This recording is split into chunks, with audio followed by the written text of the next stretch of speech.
Love, kailan natin ulitin ang ginawa natin? Ikaw kasi, pinasubukan mo sa akin. Ayan tuloy, hinahanap ko na. Ulitin natin please, ang pakiusap ng aking asawa sa akin. Ito tuloy ang dahilan ng pagkabalisa ko at nagsisituloy sa aking ginawa. Ang isang beses na subok namin ay hindi pala maganda dahil gustong-gustong ulitin ng asawa ko sa iba't ibang lalaki. Welcome sa Kwentong Masarap. Kung ikaw ay bago lamang na napadpad sa ating channel at nais mo ng ganitong mga content, huwag kalimutan mag-subscribe, mag-like at share ang ating mga videos. Maaari rin kayong mag-comment sa ating comment section.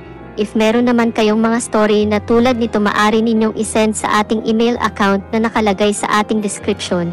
Ngunit kung sa iyong palagay ay hindi nararapat sa iyo ang temang ito, huwag na lamang pong manood at scroll down na lamang.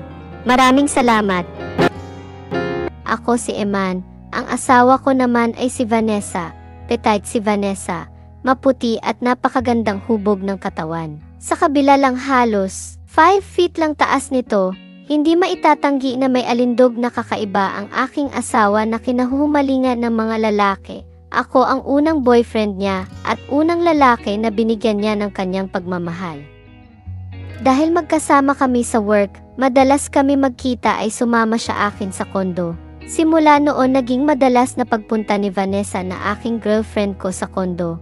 Doon malaya namin nagagawa ang mga pantasya ko sa kanya. Sa loob ng 1 taon namin na magkasintahan kami, naisipan namin na magsama kami dahil alam namin at sigurado namin na magiging masaya kami pareho. Naging magkasundo kami sa lahat ng bagay, madalas din kaming nanonood sa online. Active din kasi ang aking girlfriend sa mga itinuro ko sa kanya simula nang magsama na kami dahil sa panonood namin sa online. Kung ano-ano tuloy pumapasok sa isipan ko na gusto ko na gawin namin ng asawa ko. Love, ano kaya pakiramdam na naangkin ka ng ibang lalaki at nanood ako? Try kaya natin yun? Ayoko, ang bastos mo, ayoko, matigas na sabi ng asawa ko, sabay iling nito sa biro ko. Kahit anong paliwanag ko ayaw talaga niya. Kahit nasabihin ko na joke lang iyon, pero kahit na joke daw yun, wag niya subukan, dahil mahal raw niya ako. Hinayaan ko na lang at kinalimutan iyon, nagpatuloy lang kami sa aming dating ginagawa, na hindi ko akalain na biglang nagbago ang ihip ng hangin. Love, naalala mo pa ba ang sinabi mo sa akin noon? Payag na ako. Napatingin ako sa kanya at inalala ang mga sinabi ko kung ano iyon. Yung gusto mo akong mapanood, sabi ulit ng asawa ko. Doon sumariwa sa akin iyon at napangiti ako. Bakit parang nag-iba ang ihip ng hangin sa'yo? May iba ka na ba? Tanong ko bigla kay Vanessa. Ikaw selos ka agad? Wala, siyempre, mahal kita. Naisip ko lang na bakit nga ba hindi kita pagbigyan? Wala naman mawawala, pareho naman tayong mag-enjoy. Masayang sabi ng asawa ko. Meron kasi doon guys sa katabi nating building. Ito ang mga chat niya sa akin. Sabay pakita niya ng mga palitan nila ng chat. Imbis na magalit ako sa mga nabasa ko, parang natuwa pa ako. Lalo nang malaman ko na matagal na palang gusto ng guy ang asawa ko. Palagi raw kasi nitong nakikita ang asawa ko sa kapag papasok siya at makakasabay sa elevator. Payag ako, basta walang feelings ha. After yan, kalimutan mo siya, sabi ko sa asawa ko, at agad kami ng setup ng araw. Walang alam ang guy sa aming plano. Kunyari ay mag-isa lang ang asawa ko sa kondo at niyaya niyang guy. Pero ang hindi niya alam, nandoon lang ako sa likod ng makapal ng kortina nagtatago. Nagpunta nga ang guy sa kondo at medyo kinabahan ako nang makita ko ito ng personal. 6-footer pala ito at halos balikat lang ang asawa ko. Gusto ko sabihin noon sa asawa ko na mag-back out kami sa usapan. Pero huli na dahil mabilis ang mga pangyayari. Ang akala ko na masaya ako at matutuwa kapag nakikita ko na naliligayahan ang asawa ko.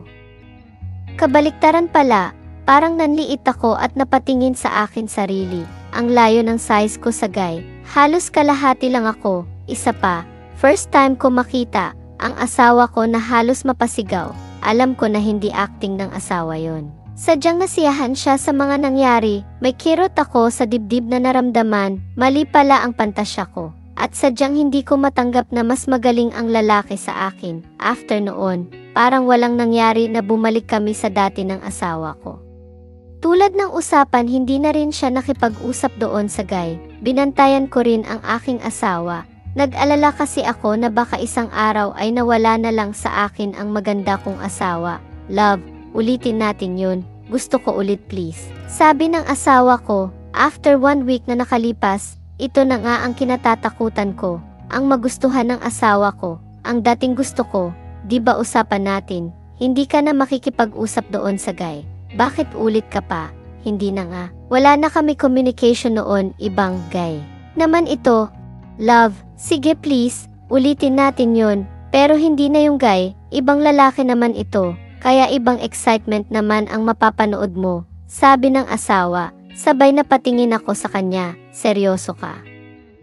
Tanong ko sa aking asawa na masayang nagsasalita at nakikiusap sa akin, yes love, seryoso ako. Sino naman ang lalaki na yan? Yung bang office mate mo na ikwento mo sa akin na nanliligaw sa'yo? Hindi yun, ayoko ko doon sila his iyon, hindi ako ang gusto noon, ikaw ang type ng baklitang iyon, sabi ng asawa ko sabay natawa pa.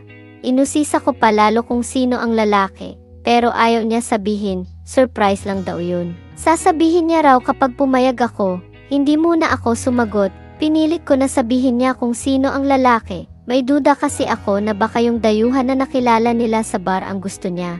Ayoko ng foreigner ha. Mahirap na, hindi foreigner yun. Pinoy na Pinoy at kilala mo siya. Basta pumayag ka muna, sabihin ko sa'yo kung sino, sabi pa ng asawa ko. Sige pero last na ito ha, ayoko na, sa kalilipat na akong kondo, pinapauwi na ako ni mami doon sa bahay. Masyado na daw malaki ang renta sa kondo, sabi ko sa asawa ko. Sakto, sagarin na natin habang nandito pa tayo sa kondo. Last na ito, promise, gusto ko lang subukan yung maramihan, sabi ni Vanessa sa akin. Sa narinig ko na maramihan muling akong napatingin sa asawa ko. Anong maramihan? Ibig sabihin hindi lang isa. Tumango lang ang asawa ko sabay ngiti at lapit sa akin. Sige na love, last na ito, saka gusto ko. Hindi ka nanonood, ang gusto ko, kasali ka, at ikaw ang gusto ko na mauna, ikaw ang mahal ko. Kaya gusto ko na maramdaman sa aking kaloob-looban ang mainit mong pagmamahal. Bago pa magpasabog ang mga kasama mo, medyo natuwa ako konti sa aking narinig, parang na-excite din ako, kaya lang iniisip ko. Ano kaya ang kahihinatnan ng buhay namin kapag nagpatuloy pa ang ganitong ginagawa namin? Magtatagal pa kaya kami? Paano na lang kapag kasal na kami? Paano kung hilingin muli niya na ganun pa rin, at asawa ko na talaga siya, at may anak na kami? Parang hindi ko na kaya ang ganun sitwasyon. Mga katanungan sa aking isipan na patuloy na pagpapabalisa sa akin. Ang asawa ko naman ay pakanta-kanta pa habang naghugas ng pinggan. Masayang masaya siya sa pagpayag ko. Nagkasundo muli kami na sa kondo ulit gawin. 1 linggo bago ako umalis sa kondo na inuupahan ko. Love, bukas mag-inom muna tayo para masaya. Sige okay lang, sakto day off ako tomorrow. Sagot ko kay Vanessa. Dumating nga ang alas 7 ng gabi. Umalis muna si Vanessa para bumili ng pulutan namin sa malapit na convenience store. Ako naman ay nag-set up ng camera na nakatago at hindi alam ng asawa ko. Tok, tok, tok, mahinang katok na sa may pinto. Ma'am Vanessa, Ma'am Vanessa, mahinang boses na naririnig ko. Agad akong lumapit sa pinto at binuksan. Kuya, bakit po? May kailangan po ba kayo? Si Ma'am Vanessa po. Sabi ng may edad na lalaki. Umalis siya kuya, may binili lang, balik na lang kayo mamaya. O kaya bilhin nyo na lang sa akin. Kung ano ang sadya ninyo.